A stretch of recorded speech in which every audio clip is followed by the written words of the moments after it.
আসসালামু আলাইকুম। প্রিয় শিক্ষার্থীরা, আশা করি যে যেখানে আছো অনেক ভালো আছো। তো আজকে আর কথা না বাড়িয়ে চলো আমরা একটা খুবই কেমিস্ট্রি গুরুত্বপূর্ণ টপিকস নিয়ে আলোচনা করব। সেটা হচ্ছে যে তোমার অ্যাক্টিভিটিস অফ মেটালস, অর্থাৎ বিভিন্ন যে ধাতুগুলো আছে এদের সক্রিয়তা কিভাবে আমরা আলোচনা করতে পারি বা অ্যাক্টিভিটি কিভাবে আমরা ডেসক্রাইব করতে পারি। তো অ্যাকচুয়ালি তোমরা অনেকেই জানো যে মেটালস অথবা ধাতু হচ্ছে যে সেই সকল পর্যায় সারণীর মৌল যে মৌলগুলো সাধারণত তোমার এক বা একাধিক ইলেকট্রন তাদের শেষ কক্ষপথ থেকে ত্যাগ করে এবং এরা ক্যাটায়নে রূপান্তরিত হয়, অর্থাৎ ধনাত্মক আয়ন গঠন করতে পারে। সেই সকল মৌলগুলোকে আমরা ধাতু বলি। তো নর্মালি আমরা অনেক সময় বলে থাকি যে কোনো একটা মৌলের ইলেকট্রন বিন্যাসে যদি তোমার শেষ কক্ষপথের সাধারণত 1, 2, 3টা ইলেকট্রন থাকে, সেই সকল মৌলগুলোকে সাধারণত আমরা ধাতু বা মেটালস বলে থাকি। তো এটার অরিজিনাল ডেফিনেশনটা হচ্ছে যে সকল মৌল তাদের শেষ কক্ষপথ থেকে এক বা একাধিক ইলেকট্রন ত্যাগ করে ক্যাটায়ন বা ধনাত্মক আয়নে পরিণত হয় তাদেরকে আমরা মেটালস বলি। তোমরা এটা সবাই জানো যে পৃথিবীর প্রত্যেকটা মৌলই চায় হয়তো যে তাদের শেষ কক্ষপথে যেন অষ্টক পূরণ করতে আর কি, অর্থাৎ 8টা ইলেকট্রন অর্জন করার জন্য এটা কিন্তু অলমোস্ট অনেক মৌলই চেয়ে থাকে। তো তারই ধারাবাহিকতায় তুমি দেখো যে সোডিয়ামের এখানে শেষ কক্ষপথে কিন্তু আমার একটা ইলেকট্রন আছে, ম্যাগনেসিয়ামের 2টা ইলেকট্রন আছে এবং পটাশিয়ামেরও একটা ইলেকট্রন আছে। তো এরা সবাই মেটালস। সো এই মেটালস বা ধাতুগুলো চাইবে তাদের শেষ কক্ষপথে যে ইলেকট্রনগুলো আছে সেগুলোকে ত্যাগ করে তারা ক্যাটায়ন তৈরি করার জন্য এবং স্টেবল বা স্থিতিশীল একটা অবস্থা অর্জন করার জন্য। তুমি দেখো যে সোডিয়াম যদি এই ইলেকট্রনটা ত্যাগ করে দেয় তাহলে তার এখানে অষ্টক পূরণ হয়ে যাচ্ছে। ম্যাগনেসিয়াম এই 2টা ইলেকট্রন ত্যাগ করলে তারও অষ্টক পূরণ হয়ে যাচ্ছে এবং পটাশিয়াম যদি এই ইলেকট্রনটা ত্যাগ করে তাহলে সেও কি অষ্টক পূরণ অর্থাৎ স্থিতিশীল অবস্থা অর্জন করতে পারতেছে। তো এই জন্য আসলে অ্যাকচুয়ালি যদি আমি তোমাকে বলি, পৃথিবীতে মেটালস যারা আছে তাদের কিন্তু তাদের রিঅ্যাক্টিভ বা বিক্রিয়ায় আসার একটাই কন্ডিশন, সেটা হচ্ছে যে তারা ইলেকট্রনগুলোকে কি করতে পারে, ত্যাগ করতে পারে। তাদের শেষ কক্ষপথের যে ইলেকট্রনগুলো তারা ইলেকট্রনগুলো ত্যাগ করে দিতে পারে। এটাই কিন্তু তাদের বিক্রিয়া আসার মূল শর্ত। তুমি যদি ধরো কোনো ধাতু যদি কারোর সাথে বিক্রিয়া করে তাহলে বুঝে নিবা যে সেটা ইলেকট্রন ত্যাগ করেই তার সাথে ওই বিক্রিয়াটাতে অংশগ্রহণ করবে। ঠিক আছে? তো ধাতুর মেইনলি কাজটা হচ্ছে ইলেকট্রনকে ডোনেট করা বা ইলেকট্রনকে ত্যাগ করে দেওয়া। ইলেকট্রন ত্যাগ করতে পারলেই সেটা ধাতু হয়ে যাবে আর কি। আর একটা ধাতু যত দ্রুত বা যত ইজিলি সে তার ইলেকট্রনটাকে ত্যাগ করে দিবে, সে ধাতুর অ্যাক্টিভিটি বা সক্রিয়তা তত বেশি। কারণ ধাতুর অ্যাক্টিভিটিটা আমরা কাউন্টই করবো হচ্ছে সে কত ইজিলি এবং দ্রুত ইলেকট্রনটাকে রিলিজ করে দিচ্ছে বা ত্যাগ করে দিচ্ছে ওইটার উপর। তো দেখো এখানে মোটামুটি 3টা ধাতুই খুবই অ্যাক্টিভ, বাট এদের মধ্যে যদি আমরা কম্পেয়ার করি যে কোন ধাতুটা বেশি অ্যাক্টিভ, তাহলে সেটা আমরা চলো কীভাবে করব, আমরা সেটা নিয়ে আজকে আলোচনা করব আর কি। তো আমাদের কোশ্চেনটা ছিল এরকমই যে সোডিয়াম, ম্যাগনেসিয়াম, পটাশিয়ামের মধ্যে কোনটি অধিক সক্রিয় ধাতু। তো খুবই ইম্পর্টেন্ট একটা টপিকস, যে বেসিক থেকে একটু আলোচনা করব।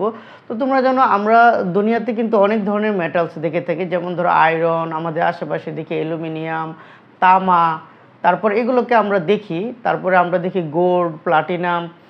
তো সবচেয়ে মজার ব্যাপার হচ্ছে সোডিয়াম, পটাশিয়াম, ম্যাগনেসিয়ামকে কিন্তু আমরা অ্যাকচুয়ালি মুক্ত অবস্থায় কখনো পেয়ে থাকি না। আমরা যেভাবে লোহাকে পেয়ে থাকি, যেভাবে অ্যালুমিনিয়াম, কপারকে পেয়ে থাকি, তামাকে পেয়ে থাকি, এরকমভাবে কিন্তু তুমি সোডিয়াম, ম্যাগনেসিয়াম, পটাশিয়ামকে কখনো দেখো নাই। কারণ হচ্ছে এগুলো ভেরি অ্যাক্টিভ, মানে হাইপার অ্যাক্টিভ মেটাল। তুমি যদি অল্প পরিমাণ এক টুকরো, জাস্ট সামান্য এক টুকরো সোডিয়াম, পটাশিয়ামকে যদি বায়ুতে রেখে দাও তাহলে এটা বিস্ফোরিত হয়ে বায়ুর অক্সিজেনের সাথে বিক্রিয়া করবে। মেকানিজমটা কি, সোডিয়াম ইলেকট্রন ত্যাগ করবে আর অক্সিজেন ইলেকট্রন কি করবে, গ্রহণ করবে। তো আমি আগেই কথাটা খুব স্ট্রংলি বলেছি যে মেটাল রিয়াকশনে আসার মানেটা হচ্ছে সেই ইলেকট্রন কি করবে, ডোনেট করবে, অর্থাৎ ইলেকট্রনকে ত্যাগ করে দিবে। এই কন্ডিশনে কিন্তু সে আসলে বিক্রিয়াতে আসে। তো একটা জিনিস কিন্তু ক্লিয়ার হয়ে গেছে যে সেটা হচ্ছে যে মেটাল সবসময় ইলেকট্রন ত্যাগ করেই বিক্রিয়াতে কি আসবে। তো এই যে দেখো এই মেটালসগুলো যেগুলো আছে এরাও সবাই ইলেকট্রন ত্যাগ করবে এবং তারা তাদের সক্রিয়তা প্রদর্শন করবে। তো এখন আমরা একটু খুঁজে দেখব যে এই 3টা মেটালসের মধ্যে কোন মেটালটা অধিক সক্রিয়। আমি আগেই বলছি এখানে সবাই সক্রিয়। তুমি পটাশিয়ামকে যদি পানিতে থ্রো করো, পানিতে আগুন ধরে যাবে, খুব মানে হাইপার অ্যাক্টিভ মেটাল সেগুলো। সোডিয়ামকে এখানে যদি একটু রেখে দাও বায়ুতে, এটা বিস্ফোরণ সহ বিক্রিয়া হয়ে যাবে। তো সবাই অ্যাক্টিভ, মানে এত ফাস্টার বিক্রিয়া হচ্ছে। আবার দেখো কিছু মেটালস আছে যেমন আয়রনকে যদি তুমি বায়ুতে রেখে দাও, এটাও বায়ুর অক্সিজেন জলীয় বাষ্পের সাথে বিক্রিয়া আসে, এবং এটা কিন্তু খুবই স্লো একটা প্রসেস। তুমি দেখবে একটা লোহাতে সেটা অনেক দিন পরে তার মধ্যে মরিচা আসে বা মরিচা পড়ে। এখানে এর মানে হচ্ছে যে আয়রনের ইলেকট্রন ডোনেটিং পাওয়ারটা, মানে ইলেকট্রন ত্যাগ করার ক্ষমতা কিন্তু সোডিয়াম, ম্যাগনেসিয়াম, পটাশিয়ামের মতো এত বেশি না। যদি এত বেশি হইতো আয়রনকেও তুমি প্রকৃতিতে মুক্ত অবস্থায় কখনো খুঁজে পাইতা না, এটাও বিক্রিয়া করে ফেলতো বায়ুর অক্সিজেনের সাথে, খুব র্যাপিডলি বিক্রিয়া করতো, মানে খুবই ফাস্টার বিক্রিয়া করতো।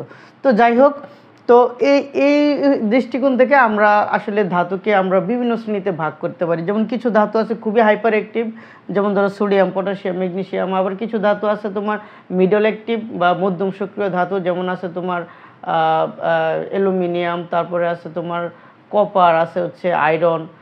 এদের বিক্রিয়াটা মোটামুটি স্লো হয়ে থাকে আর কি, এই জন্য আমরা এদেরকে মিডল অ্যাক্টিভ বলি। আবার কিছু মেটাল আছে যারা ইলেকট্রন ত্যাগ করতেই চায় না, বা করতে চাইলেও খুবই খুবই মন্থর গতিতে, যেমন ধরো, বা এদেরকে অনেক সময় নিষ্ক্রিয় অবস্থায় পাওয়া যায়, যেমন ধরো গোল্ড, প্লাটিনাম। নিষ্ক্রিয় থাকে বিদায় কিন্তু এদেরকে আমরা প্রকৃতি মুক্ত অবস্থায় পেয়ে থাকি। তেমন তুমি গোল্ডকে প্রকৃতি মুক্ত অবস্থায় আমরা অনেকে গোল্ডের গহনা পরি। দেখো মজার ব্যাপারটা হচ্ছে, ধরো গোল্ড যদি ইলেকট্রন ত্যাগ করতো বা বায়ুর অক্সিজেনের সাথে বিক্রিয়া করতো র্যাপিডলি, তাহলে কিন্তু গোল্ড দিয়ে আমরা কখনো গয়না বানাইতে পারতাম না। ধরো তুমি গোল্ড যদি বিক্রিয়া করতো, তো তুমি কানে গয়না দিয়ে হাঁটতেছো, হঠাৎ করে দেখবে তোমার কান থেকে কিন্তু গোল্ডের গয়নাটা চলে গেছে। তো এই জিনিসগুলো কিন্তু আমরা একটু লক্ষ্য করি প্রকৃতিতে। হ্যাঁ, তো আমরা বেসিক থেকে একটু জানার চেষ্টা করবো জিনিসগুলো। তো দেখো, আমরা আলোচনার বিষয়টা হচ্ছে সোডিয়াম, ম্যাগনেসিয়াম, পটাশিয়ামের মধ্যে কোন মেটালটা অধিক সক্রিয়, এটা নিয়ে কথা বলবো। তো দেখো, এখানে আমি 3টা মেটালের ইলেকট্রনিক কনফিগারেশনটা এঁকে নিচ্ছি তো তোমাদের সুবিধার্থে। দেখো, আমার সোডিয়ামের কিন্তু 3টা কক্ষপথ আছে, ম্যাগনেসিয়ামেরও 3টা কক্ষপথ, বাট পটাশিয়ামের হচ্ছে 4টা কক্ষপথ। তো আলটিমেটলি যেটা হচ্ছে যে পটাশিয়ামের যে পারমাণবিক ব্যাসার্ধটা সেটা কিন্তু অনেক বেশি। কারণ হচ্ছে যে পারমাণবিক ব্যাসার্ধটা কি, নিউক্লিয়াস থেকে, এই যে দেখো কোনো মূলের নিউক্লিয়াস থেকে শেষ কক্ষপথের মধ্যে যে দূরত্বটা, এটাকে কিন্তু আমরা অ্যাটমিক রেডিয়াস বা পারমাণবিক ব্যাসার্ধটা বলি। হ্যাঁ, তো তুমি দেখো যে এখানে পারমাণবিক ব্যাসার্ধটা আর এখানে পারমাণবিক ব্যাসার্ধটা থেকে, অর্থাৎ সোডিয়াম, ম্যাগনেসিয়ামের পারমাণবিক ব্যাসার্ধ থেকে পটাশিয়ামের পারমাণবিক ব্যাসার্ধ আলটিমেটলি অনেক বেশি, কোনো সন্দেহ নাই, কারণ এর কক্ষপথ সংখ্যা হচ্ছে 4টা। তো বেসিক্যালি এখানে যে ঘটনা হচ্ছে, আমরা জানি এই ইলেকট্রনগুলোর সাথে এই নিউক্লিয়াসের কিন্তু একটা আকর্ষণ হচ্ছে। হ্যাঁ, তো এই ইলেকট্রনটা যেহেতু নিউক্লিয়াস থেকে সর্বোচ্চ দূরে আছে, তো এই ইলেকট্রনটার প্রতি নিউক্লিয়াসের আকর্ষণটা কম হওয়ার কারণে এই ইলেকট্রনটাকে খুব ইজিলি এখান থেকে নিয়ে যাওয়া যায়। এর মানে পটাশিয়াম খুব সহজে ইলেকট্রনটা ছেড়ে দিবে। বুঝতে পারতেছ? তো আমরা জানি কোনো একটা মৌল পরমাণুর গ্যাসীয় অবস্থা থেকে যখন আমরা 1 মোল ইলেকট্রন সরিয়ে নেওয়ার জন্য যে শক্তিটা প্রয়োগ করতে হয়, এটাকেই হচ্ছে তার আয়নীকরণ শক্তি বলে হয় আর কি। যেমন ধরো, এটা একটা ইলেকট্রন, আমার মাথাটা যদি একটা নিউক্লিয়াস হয়, তো নিউক্লিয়াস কিন্তু ইলেকট্রনটাকে আকর্ষণ করতেছে। তো এই মতো অবস্থায় তুমি যদি ইলেকট্রনটাকে সরিয়ে নিতে চাও, অবশ্যই তোমাকে এখানে ফোর্স ক্রিয়েট করতে হবে, মানে শক্তি অ্যাপ্লাই করতে হবে। এই শক্তিটা হচ্ছে এটার আয়নীকরণ শক্তি। এখন এই ইলেকট্রনটাকে যদি তুমি আমার এখান থেকে সরায় নিতে চাও, তাহলে যদি এটা ডিপেন্ড করবে আমি এই ইলেকট্রনটাকে কিভাবে ধরে রাখছি। তো আমি ইলেকট্রনটাকে যত শক্তিতে ধরে রাখবো, আকর্ষণ করব, আমার এখান থেকে ইলেকট্রনটাকে সরায় নিতে কিন্তু তোমার তত বেশি শক্তি প্রয়োগ করতে হবে। দ্যাট মিনস ওই অবস্থায় আমার আয়নীকরণ শক্তিও কিন্তু কি বেশি হবে। তো আমরা একটা জিনিস কিন্তু বুঝলাম, আয়নীকরণ শক্তি বেশি মানে কি, যে ইলেকট্রনটাকে আমি সহজে ছাড়তে চাচ্ছি না। আর ইলেকট্রন যদি আমি সহজে ছাড়তেই না চাই, তাহলে কিন্তু অ্যাজ এ মেটাল হিসাবে কিন্তু আমার সক্রিয়তা কম। ঠিক আছে? তাহলে আমরা একটা জিনিস বুঝলাম যে কোনো মেটালের যদি আয়নীকরণ শক্তি বেশি হয়, তাহলে তার সক্রিয়তা কম হবে। আর আয়নীকরণ শক্তি কম হওয়া মানে কি, সেই ইলেকট্রনটাকে সহজে ছেড়ে দিবে। হ্যাঁ, তার নিউক্লিয়াসের সাথে তার আকর্ষণটা কম হচ্ছে, ইলেকট্রনটা সহজে ছেড়ে দিবে, তখন তার সক্রিয়তা বেশি। তো ফাইনাল কথা যেটা হচ্ছে যে ধাতুর আয়নীকরণ শক্তি কম, সে সহজে ইলেকট্রন ছেড়ে দিবে, তার সক্রিয়তা বেশি। আবার যে ধাতুর আয়নীকরণ শক্তি বেশি, সে সহজে ইলেকট্রন ছাড়তে চাইবে না, তখন তার সক্রিয়তাও কি কমে যাবে। তো দেখো, এখানে পটাশিয়ামের এই ইলেকট্রনটা নিউক্লিয়াস থেকে অনেকটা দূরে আছে, পারমাণবিক ব্যাসার্ধটা বেশি হওয়ার কারণে এই ইলেকট্রনটার প্রতি নিউক্লিয়াসের আকর্ষণটা কমে গেলে এই ইলেকট্রনটা খুব সহজে সে কী করতে পারবে, ছেড়ে দিতে পারবে। তো এখানকে তাহলে বোঝাই যাচ্ছে যে এখান থেকে সবচেয়ে সক্রিয় মেটালস হবে পটাশিয়াম।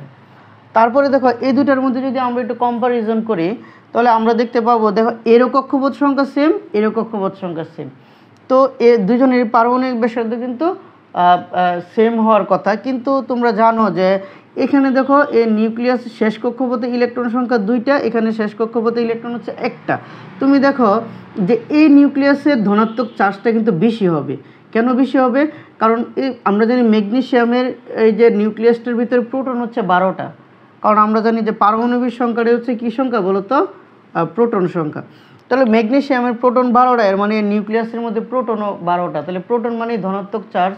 আর এর নিউক্লিয়াসের প্রোটন কিন্তু 11টা, বুঝছো? কারণ যেহেতু এর পারমাণবিক সংখ্যা 11, তাহলে এর নিউক্লিয়াসের চার্জের থেকে এর কার্যকর নিউক্লিয়াসের চার্জ অবশ্যই বেশি হবে, কারণ এর মধ্যে প্রোটন বেশি। কারণ প্রোটনের চার্জটাই তো আলটিমেটলি নিউক্লিয়াসের চার্জ। কারণ তোমরা জানো নিউক্লিয়াসের ভিতরে কিন্তু প্রোটনও থাকে, তো প্রোটন তো চার্জ থাকে না। সো আলটিমেটলি নিউক্লিয়াসের যে চার্জটা থাকে, নিউক্লিয়াসের ভিতরে প্রোটনের যে সংখ্যাটা থাকে ওটাই কিন্তু আসলে নিউক্লিয়াসের চার্জ, প্রোটনের চার্জটাই। তো এখানে যেহেতু প্রোটন 12টা আর এখানে যেহেতু নিউক্লিয়াসের প্রোটন 11টা, তাহলে আলটিমেটলি এই ম্যাগনেসিয়ামের নিউক্লিয়াসের ধনাত্মক চার্জটা বেশি। আবার দেখো এর শেষ কক্ষপথে কিন্তু ইলেকট্রন সংখ্যাও বেশি। তো প্লাস মাইনাসের সংখ্যা যত বেশি হয়ে যাবে তখন আকর্ষণটা কিন্তু বেশি হবে, কুলম্বের সূত্র অনুসারে আর কি। তো এই দুইটা ইলেকট্রনকে এই নিউক্লিয়াসটা যত জোরে আকর্ষণ করবে, এই নিউক্লিয়াসটা কিন্তু এই ইলেকট্রনটাকে তত জোরে আকর্ষণ কি করবে না। তাহলে এর মানে কি বোঝা গেছে যে ম্যাগনেসিয়ামের এই দুইটা ইলেকট্রনের সাথে নিউক্লিয়াসের আকর্ষণ বেশি হওয়ার কারণে এখান থেকে ইলেকট্রন অপসারণ করতে তোমার অনেক বেশি শক্তি দিতে হবে সোডিয়ামের তুলনায়। তাই ম্যাগনেসিয়ামের আয়নীকরণ শক্তিও বেশি। আর আমরা তো পড়ছি যে আয়নীকরণ শক্তি বেশি হলে সক্রিয়তা কম, তাহলে এই দুইটার মধ্যে অবশ্যই সোডিয়ামের সক্রিয়তা বেশি। তো ফাইনালি আমরা যে জিনিসটা পাইলাম, সবচেয়ে বেশি সক্রিয় হবে পটাশিয়াম, তারপরে হচ্ছে সোডিয়াম, আর সবচেয়ে এই তিনটার মধ্যে সবচেয়ে কম সক্রিয় হচ্ছে ম্যাগনেসিয়াম। তা এর মানে কি? তাহলে আয়নীকরণ শক্তিটা হচ্ছে সক্রিয়তার সম্পূর্ণ ব্যস্তানুপাতিক। হ্যাঁ, তাহলে কোনো মেটালসের আয়নীকরণ শক্তি বাড়লে তার সক্রিয়তা কমবে, আর আয়নীকরণ শক্তি কমলে তার সক্রিয়তা বাড়বে। এখানে সবচেয়ে আয়নীকরণ শক্তি বেশি ম্যাগনেসিয়ামের, তাই তার সক্রিয়তা সবচেয়ে কম। আর সবচেয়ে আয়নীকরণ শক্তি কম হচ্ছে পটাশিয়ামের, তাই এর সক্রিয়তা কি সবচেয়ে বেশি, কারণ এ সহজে ইলেকট্রনটা কি করতে পারবে, রিলিজ করে দিতে পারবে বা ত্যাগ করে দিতে পারবে। আর ধাতুর সক্রিয়তা ডিপেন্ড করেই সেটা কত সহজে ইলেকট্রন ছেড়ে দিতে পারবে।